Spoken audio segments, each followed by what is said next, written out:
सबसे खतरनाक माइंडसेट कौन सा है, गरीब वाला, मिडिल क्लास वाला या रिच माइंडसेट? सच सुनना चाहते हो? सबसे खतरनाक माइंडसेट है सेफ खेलो वाला माइंडसेट, क्योंकि यही माइंडसेट तुम्हें जिंदगी भर 9 to 5 में फंसा कर रखता है और तुम सोचते रहते हो मैं मेहनत कर रहा हूँ फिर भी अमीर क्यों नहीं बन पा रहा। बचपन में हमें सिखाया गया है अच्छे नंबर लाओ, सुरक्षित नौकरी पकड़ो, EMI पे घर लो, रिस्क मत लो, और हम गर्व से कहते हैं हम प्रैक्टिकल है। लेकिन प्रैक्टिकल होना और एवरेज होना दोनों अलग अलग बातें हैं। तुम 25 साल पढ़ाई में लगा देते हो, 35 साल नौकरी में और 60 की उम्र में बोलते हो अब जिंदगी जिएंगे, लेकिन जिंदगी कोई EMI की किस्त नहीं है जो रिटायरमेंट पर मिलेगी। अब सुनो असली कंट्रोवर्शियल बात, रीच माइंडसेट का मतलब पैसा ही सब कुछ नहीं होता। रीच माइंडसेट का मतलब होता है टाइम और मनी। लेकिन 90% लोग उल्टा करते हैं, टाइम देकर मनी खरीदते हैं। अमीर लोग मनी देकर टाइम खरीदते हैं। तुम 8 से 10 घंटे किसी और के सपने को पूरा करने में लगा देते हो, फिर बोलते हो मेरे पास टाइम नहीं है। सच ये है टाइम है, बस तुमने उसको सस्ते में बेच दिया है। सबसे खतरनाक सोच है अभी एंजॉय कर लेता हूँ बाद में देखेंगे। नेटफ्लिक्स आज, रील्स आज, कंफर्ट आज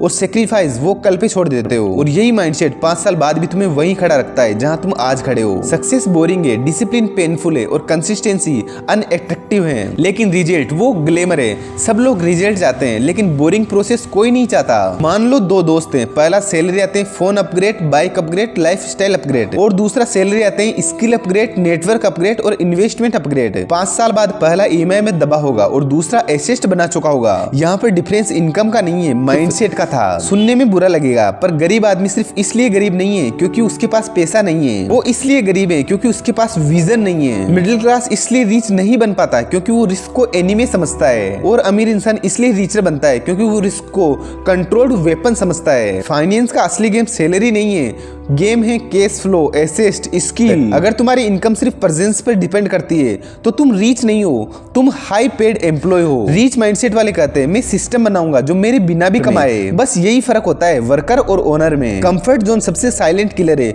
वो तुम्हें धीरे धीरे मारता है बिना दर्द के। तुम सोचते हो सब कुछ ठीक चल रहा है लेकिन अंदर से ग्रोथ मर चुकी होती है। याद रखो रिस्क लेना डेंजरस नहीं है, रिस्क ना लेना डेंजरस है। अगर सच में रीच बनना है तो सबसे पहले अपनी आइडेंटिटी बदलो। मत बोलो मैं गरीब परिवार से हूँ, बोलो मैं फ्यूचर रिच फैमिली का फाउंडर हूँ। मत बोलो मेरे पास पैसा नहीं है, बोलो मेरे पास सीखने की भूख है। माइंडसेट बदलते ही डिसीजन बदलते हैं, डिसीजन बदलते ही डायरेक्शन बदलती है, और डायरेक्शन बदलते ही डेस्टिनेशन बदल जाती है। अगर ये बात सुनकर गुस्सा आया हो तो समझ लेना बात दिल पर लगी है, और अगर प्रेशर महसूस हुआ हो एक्शन लेने का तो समझ लेना मैसेज तुम्हारे लिए ही था। डेंजरस माइंडसेट वो नहीं है जो रिस्क लेता है, डेंजरस माइंडसेट वो है जो एवरेज एक्सेप्ट कर लेता है। अब फैसला तुम्हारे हाथ में, सेफ खेलोगे या गेम बदलोगे। अगर तुम्हें ऐसी पावरफुल होनेस्ट बातें सुननी है जो तुम्हारे आराम को छीन ले और फ्यूचर बना दे तो सब्सक्राइब कर लो, क्योंकि यहाँ पर मोटिवेशन नहीं माइंडसेट शिफ्ट मिलता है।